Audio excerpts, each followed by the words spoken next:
welcome to Stewart Swim School. There are 3 programs that are run in this school: the Infant Self-Rescue, the Learn to Swim program and the Squad Training program. The school is owned and run by Karen Stewart, and she will explain exactly how these 3 programs work.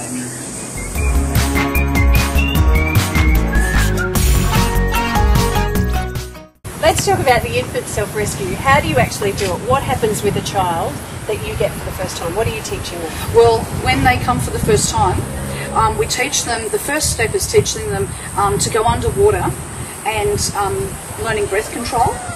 So that's the first step. Then the next step we teach is how to turn over. There's no point in, bringing children to lesson and, teaching them nursery rhymes.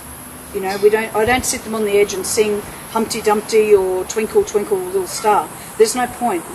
They're not here to learn nursery rhymes, and parents don't pay good money to learn nursery rhymes. They can do that elsewhere. I wanted to come up with a program that taught children real skills in how to save themselves if they ever fell into water, and to be able to float independently.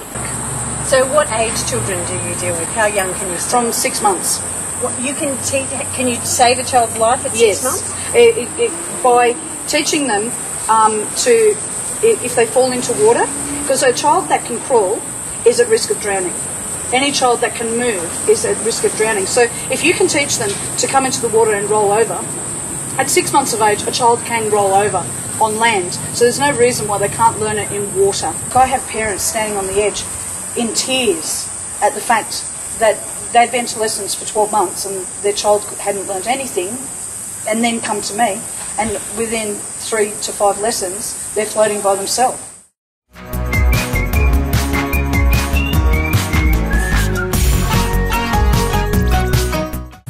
So that's the Infant Self-Rescue. What about the Learn to Swim program? The Learn to Swim program, I believe that teaching children with floats and back bubbles and all that, it doesn't work.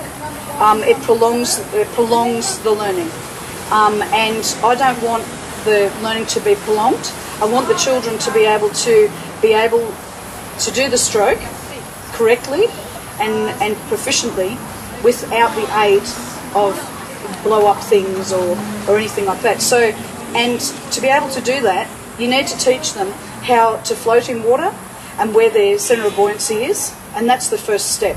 So if you get that right, you will see the difference is a child who has never learnt to float will always paddle. You'll see them doing freestyle and they'll put in a quick paddle, whereas the children that I teach to swim, they don't paddle because they can float.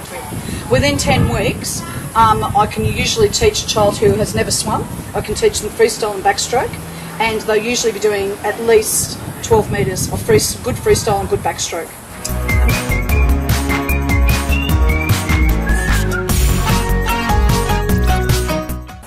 And what about your squad program, your junior squads and senior squads?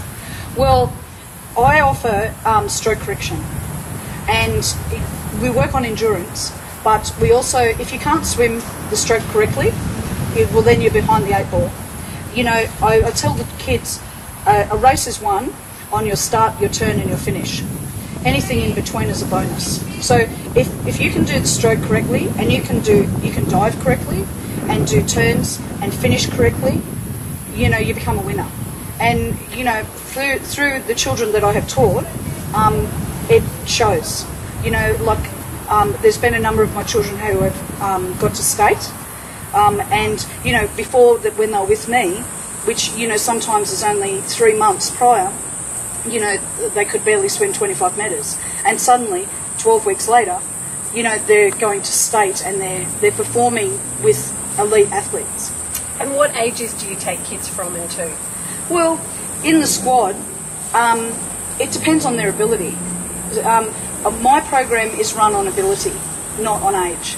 I've had 5-year-olds in my squad that can swim every stroke beautifully. They may not be able to do the endurance the way just say a 14-year-old could do, but they can still swim the stroke correctly. So there's no reason why they should be held back, because I don't believe in holding children back.